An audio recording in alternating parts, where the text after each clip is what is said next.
அம்மன் அருள் TV நேயர்களுக்கு ஜோதிடர் வளர்கண்ணனின் வணக்கங்கள். இன்னைக்கு நம்ம எந்த ஆலயம் குறித்து பார்க்க போறோம் அப்படின்னா, தஞ்சாவூர் மாவட்டம் கும்பகோணம் மாநகராட்சியில வீற்றிருந்து அருள்பாலிக்கக்கூடிய ஸ்ரீ வரதராஜ பெருமாள் ஆலயம் குறித்து இன்னைக்கு பார்க்க போறோம். எல்லா மீடியா, பேப்பர், எல்லா பத்திரிகை துறை ஆகட்டும், யூடியூப் ஆகட்டும், எல்லாத்துலேயுமே இன்னைக்கு ஃபேமஸாக ஓடிட்டு இருக்குது. 1ஆம் தேதியிலேருந்து 10ஆம் தேதி வரைக்கும் மார்ச் மாதத்துல 2026 அத்திவரதர் வைபவம் நடைபெறுவதா எல்லாத்துலேயுமே தகவல்கள் ஓடிக்கிட்டே இருக்கு. எல்லாருமே பார்க்குறோம் இல்லையா? சிலருடைய கேள்வி என்னவா இருக்கு அப்படின்னா, காஞ்சிபுரத்துல தானே அத்திவரதர், அங்க தானே ஃபேமஸா கோடிக்கணக்கான மக்கள் வந்து தரிசனம் பண்ணாங்க, கும்பகோணத்துல ஏது அப்படின்னு சொல்லி பலருடைய கேள்வியா இருக்கு இல்லையா? இது என்ன திடீர்னு வந்த அத்திவரதரா அப்படின்னு பலருடைய கேள்வியா இருக்கு. அதற்கான பதில் தான் இந்த கலந்துரையாடல். 17ஆம் நூற்றாண்டு 1739ஆம் ஆண்டு கும்பகோணம் என்ற நகர்ல நீராழி மண்டபம் அப்படின்னு ஒரு மண்டபம் இருந்தது. அது என்ன நீராழி மண்டபம் அப்படின்னா, ஒரு தெப்பக்குளம் மாதிரி. அங்கே மத்தியில மண்டபத்துல ஸ்ரீ வரதராஜ பெருமாள் அருள்பாலித்த வண்ணம் இருந்திருக்காங்க. குளத்துக்கரை பெருமாள் அப்படின்னு அந்த காலத்துல சுவாமிக்கு பெயர். அப்போ அங்க இருந்த கும்பகோணத்து மக்கள் அந்த நீராழி மண்டபத்துல உள்ள பெருமாளை தங்களுடைய கரசேவை செய்து, எல்லாரும் சேர்ந்து கரசேவை செய்து ஒரு கருவறை அமைத்து, விமானம் அமைத்து கும்பாபிஷேகம் அப்பவே செஞ்சிருக்காங்க. அதன் பின்னர் அப்பவே 1915ஆம் வருடம் அத்திவரதர் பூஜை வைபவம் அப்பவே நடந்திருக்கு. சரி, இந்த அத்தி மரம் வைத்து பூஜை செய்வது அப்படிங்கிறது என்ன, இது குறித்து கொஞ்சம் பார்ப்போம்.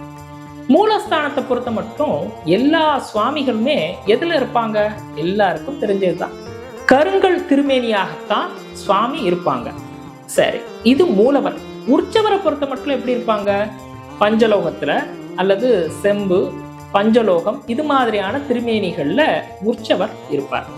ஆனா இந்த சம்பிரோச்சனம் அப்படின்னு சொல்லக்கூடிய கும்பாபிஷேக காலத்துல என்ன பண்ணுவாங்கன்னா, பாலாலயம்னு சொல்லுவாங்க. அப்ப சுவாமி இந்த பக்கம் நிப்பாட்டிட்டு மூலஸ்தானத்துல ஒரு விக்கிரகம் வச்சு ஒரு பூஜை நடத்துவாங்க. அப்போ ஒரு பூஜை செய்யறதுக்காக பிரத்யேகமாக தயார் செய்யப்பட்ட வண்ணம் இருந்ததுதான் இந்த அத்திமர ஸ்ரீ வரதராஜ பெருமாள். இது இங்க மட்டும் தானா, சில விசேஷமான ஆலயங்கள்ல சிறப்பு மூர்த்திகள்னு இருக்கும். இங்க அத்திமரத்தால செய்யப்பட்ட நின்ற கோல நிலையில் ஸ்ரீ வரதராஜ பெருமாள் அருள்பாலிக்கிறார். சரி, மூலஸ்தானத்துல உற்சவராகவும் அவரே அருள்பாலிக்கிறார். இப்போ இந்த வரதராஜ பெருமாள் கும்பாபிஷேகம் 1915ஆம் ஆண்டு அத்திவரதருடைய வைபவம் அந்த காலத்திலே நடைபெற்று, அதுக்கப்புறம் அப்ப நடந்த கும்பாபிஷேகத்துல அத்திவரதர் வச்சு வைபவங்கள் நடந்திருக்கு.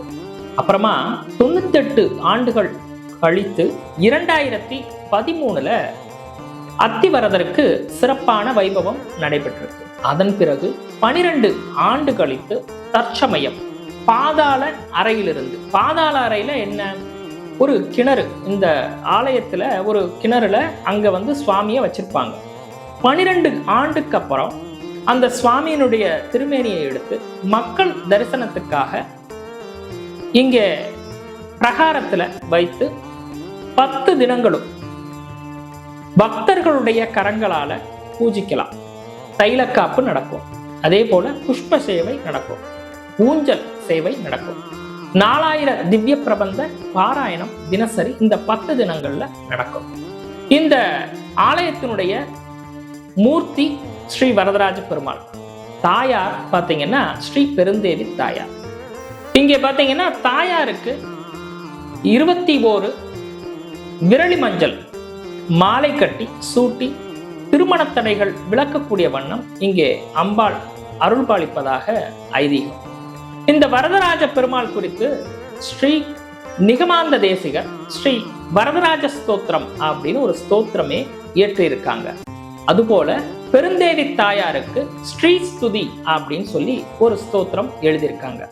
அந்த பாடல்கள் மந்திரங்கள் தெரிஞ்சவங்க அதை சொல்லலாம். இல்ல இந்த ஆலயத்துல நடக்கக்கூடிய 4000 திவ்ய பிரபந்த பாராயணத்தை காதால கேட்டா கூட சுவாமியினுடைய அருளுக்கு பாத்திரமாகலாம். இங்க பிரகாரத்துல நம்மாழ்வார், திருமங்கை ஆழ்வார், ஸ்ரீ ராமானுஜர், ஸ்ரீ நிகமாந்த தேசிகர், ஸ்ரீ தாத தேசிகர் அவர்களுக்கும் இங்கே சிறப்பாக ஒரு சன்னதி இருக்கு. நம்மாழ்வார் 4000 திவ்ய பிரபந்தத்தை இயற்றியவர். நாதமுனிக்கு 4000 உரைத்தோன் வாழியே அப்படின்னு நம்மாழ்வாருக்கு ஒரு வாழி திருநாமத்துல ஒரு வரிகள் வரும். நாதமுனிகள் கும்பகோணத்துல உள்ள சார்ங்கராஜா ஆலயத்துல வேண்டும் போது நம்மாழ்வார்கிட்ட போய் கிடைக்க பெற காரணமாக இருந்த ஆலயம் கும்பகோணம். அதனாலதான் நம்மாழ்வாருக்கு இங்க ஒரு சிறப்பு சன்னதி இருக்கு. திருமங்கை மன்னனுக்கு வேதவதி நதிக்கரையில காஞ்சிபுரம் வரதர் பெரும் செல்வத்தை தந்ததுனால அவருக்கு ஒரு சன்னதி இங்க இருக்கு. ஸ்ரீ ராமானுஜருக்கு வைஷ்ணவத்தின் மடாதிபதியாக ஸ்ரீரங்கத்துக்கு அனுப்பியது தேவ பெருமாள் என்று அழைக்கப்படுகின்ற காஞ்சி வரதராஜ பெருமாள். அவருடைய இளம் வயதுல ஸ்ரீ வரதராஜ பெருமாளை காஞ்சிபுரத்தை அவர் வணங்கி வந்துள்ளார். அதனாலதான் அவருக்கும் இங்க ஒரு விசேஷ சன்னதி உள்ளது.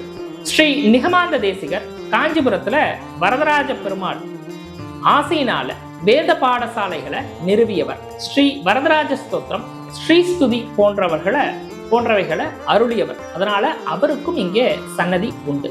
ஸ்ரீ தாத தேசிகருக்கும் இங்கே சன்னதி உண்டு. நின்ற கோல நிலையிலே கிழக்கு பார்த்த வண்ணம் ஸ்ரீனிவாச பெருமாளுக்கும் இங்கே சன்னதி உண்டு. இப்போ அத்திவரதர் வைபவம் இங்கே பிரகாரத்துல நடக்க இருக்கு. தற்சமயம் நடைபெறுகின்ற இந்த அத்திவரதர் வைபவத்துல கலந்துகிட்டா என்ன சிறப்பு? இதுதானே உங்களுடைய கேள்வி. சரி, அத்திமரம் நவகிரகத்துல சுக்கிரனுடைய ஆதிக்கம் நிரம்பிய விருட்சம். நட்சத்திரங்கள்ல கிருத்திகை நட்சத்திரத்தினுடைய விருட்சம் அத்தி.